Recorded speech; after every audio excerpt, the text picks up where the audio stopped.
Assalamualaikum warahmatullahi wabarakatuh.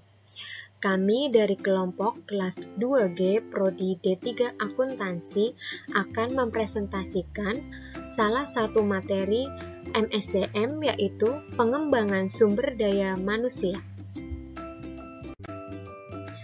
Sebelumnya, perkenalkan anggota kami. Yang pertama, ada Dwi Sinta Apriliani dengan NIM 20031040. Yang kedua ada Nurmala Izzati dengan NIM 20031054. Yang ketiga ada Siska Milenia dengan NIM 20031045.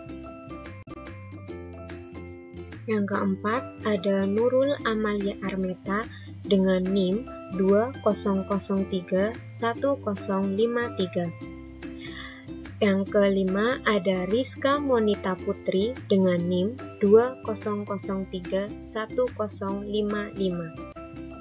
Yang keenam ada Dinda Asri Mauludia dengan NIM 20031070. Oke, ini adalah bagian yang akan kita bahas dalam presentasi kali ini. Yang pertama, mengenai pengertian dan tujuan dari pengembangan sumber daya manusia. Yang kedua, pendidikan dan pelatihan atau diklat. Yang ketiga, tujuan dari pendidikan dan pengembangan. Yang keempat, langkah-langkah program pendidikan dan pengembangan. Yang kelima, kendala dari pengembangan. Yang keenam, indikator keberhasilan. Ya, apa itu pengembangan sumber daya manusia? Pengembangan sumber daya manusia adalah suatu rangkaian kegiatan organisasi atau institusi yang dilaksanakan dalam interval waktu tertentu dan didesain untuk melahirkan perubahan sikap mental dan keahlian karyawan sehingga mereka mampu menyelesaikan penugasan yang berhubungan dengan peran dan tanggung jawabnya di masa depan. Dan pengertian pengembangan sumber daya manusia menurut para ahli, yang pertama menurut Leonard Nadler adalah sebuah rangkaian aktivitas perusahaan yang dilakukan dalam waktu tertentu dan dirancang untuk melahirkan perubahan sikap karyawan. Yang kedua menurut Silalahi tahun 2000, yaitu suatu upaya yang berkesinambungan untuk meningkatkan suatu mutu sumber daya manusia itu sendiri dalam arti yang seluas-luasnya melalui pendidikan, latihan, serta pembinaan.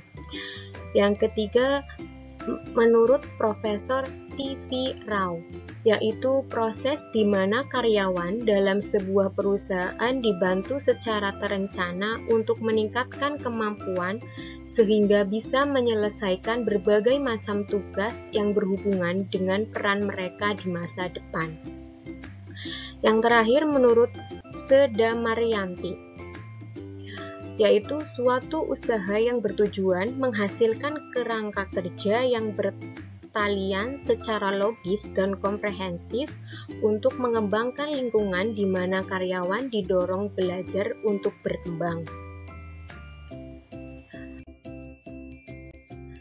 Yang selanjutnya adalah tujuan dari pengembangan sumber daya manusia, yaitu yang pertama meningkatkan produktivitas kerja karyawan. Yang kedua, mencegah keusangan keterampilan pada semua tingkatan organisasi. Yang ketiga, mempersiapkan pekerja agar dapat menjalankan tugas atau pekerjaan yang lebih tinggi jenjangnya.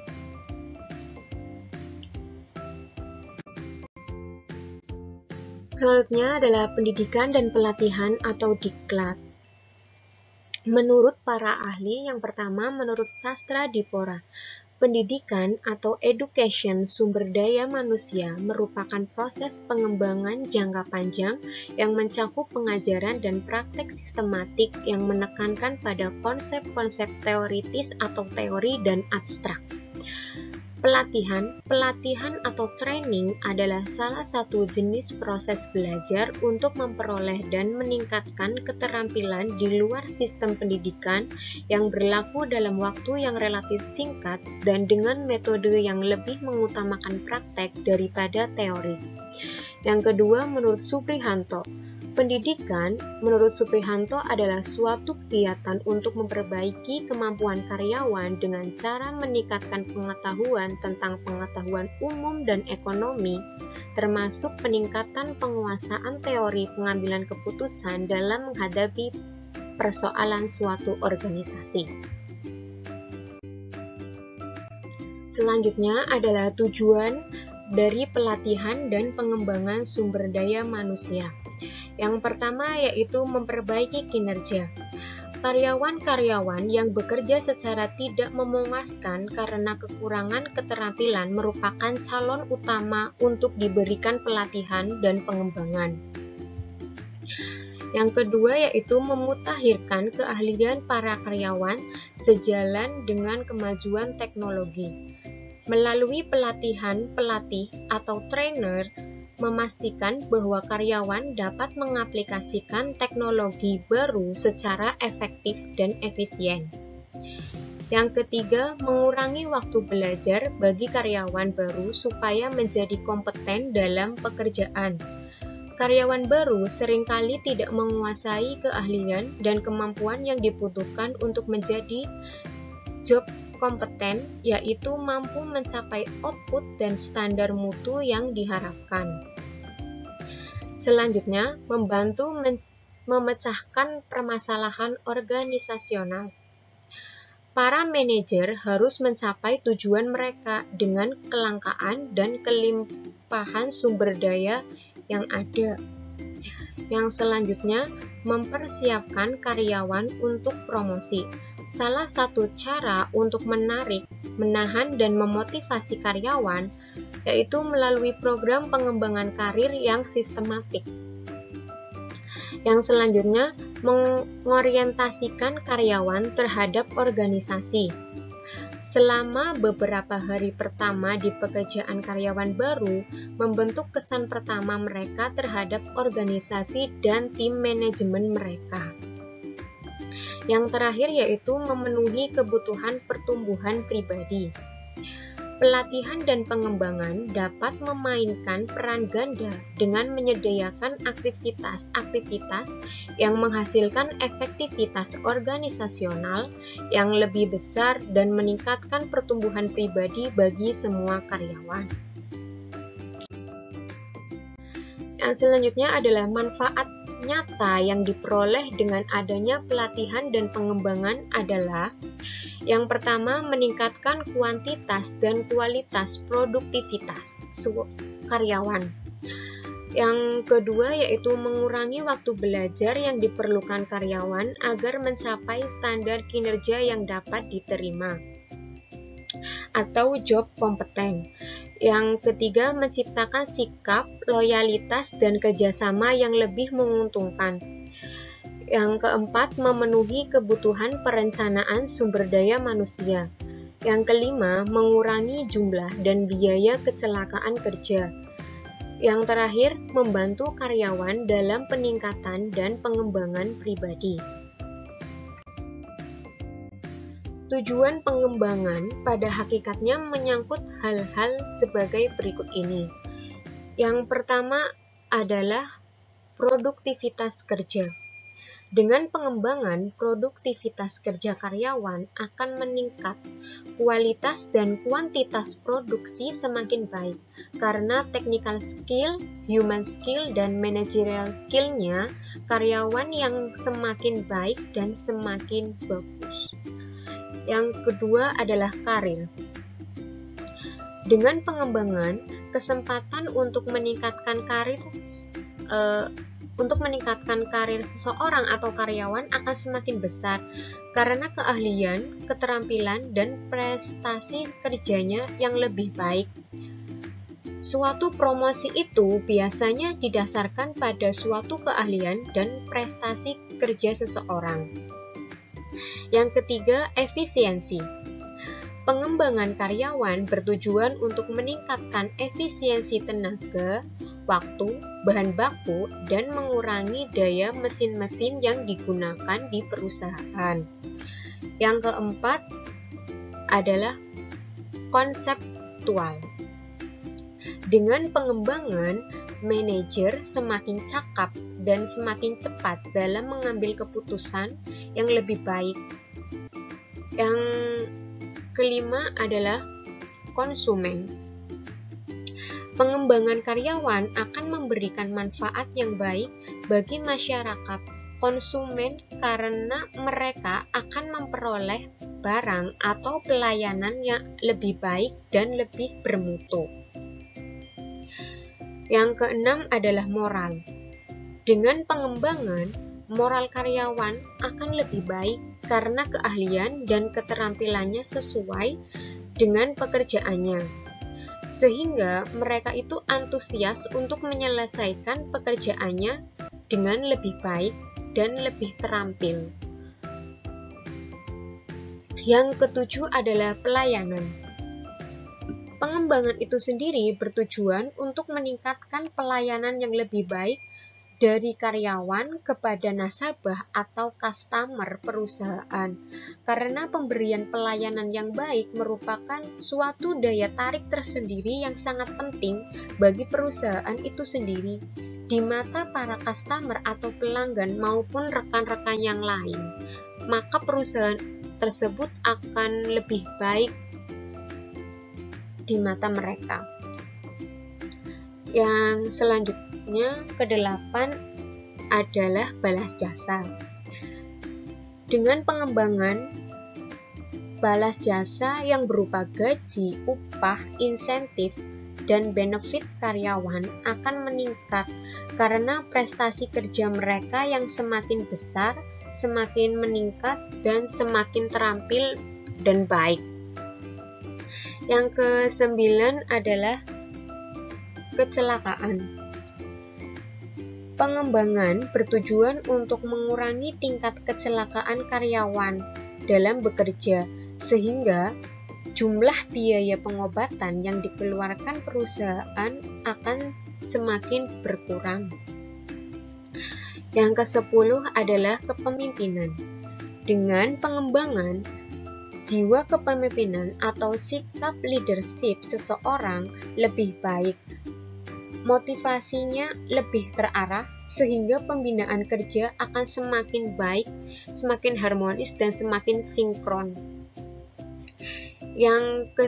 Terakhir yang ke-11 adalah kerusakan.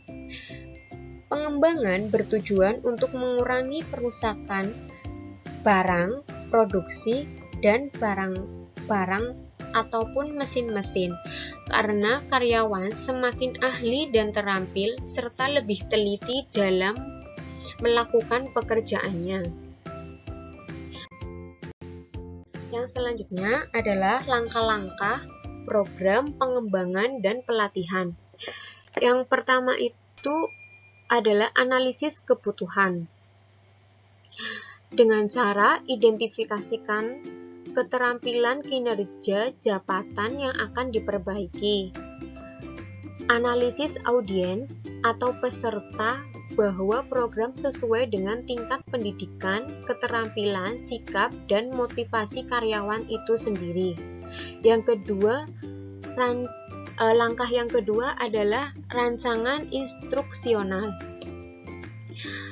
Kumpulkan sasaran instruksional, media, gambaran, metode, dan urutan dari isi, contoh, latihan, dan kegiatan yang akan dilakukan.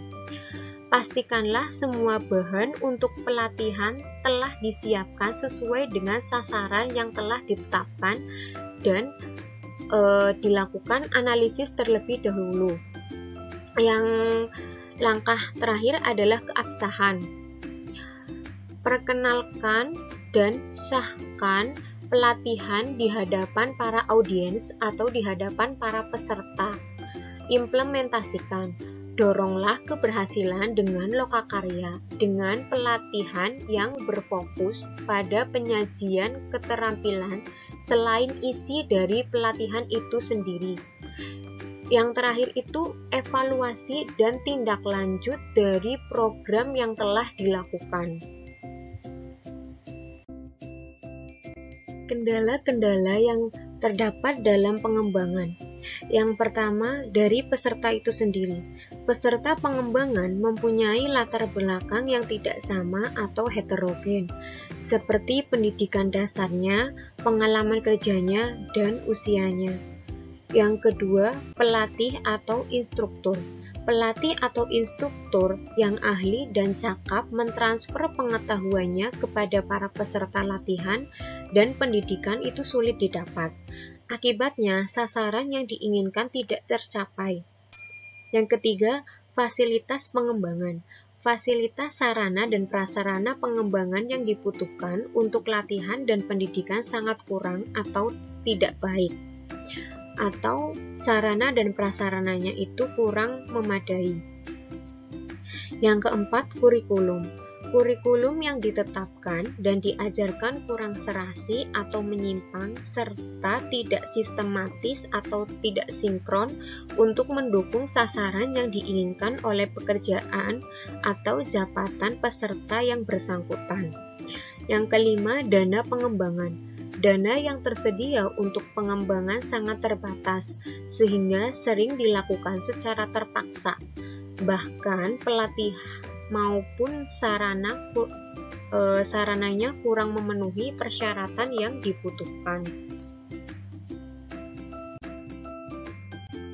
Indikator keberhasilan pengembangan dapat dilihat dari yang pertama, dari tingkat produktivitas. Semakin tinggi tingkat produktivitas, maka semakin baik tingkat keberhasilan pengelolaan sumber daya manusia. Yang kedua, dari tingkat perputaran karyawan. Semakin rendah perputaran karyawan atau turnover, berarti pengelolaan sumber daya manusia itu semakin baik. Yang ketiga, dilihat dari tingkat mangkir atau absensi. Semakin tinggi tingkat mangkir atau absentisme, berarti semakin rendah kualitas pengelolaan sumber daya manusia itu. Tingkat mangkir yang tinggi merupakan akibat dari rusaknya suasana pekerja tersebut. Yang keempat, tingkat kepuasan. Tingkat kepuasan menjadi ukuran yang penting dalam pengelolaan sumber daya manusia.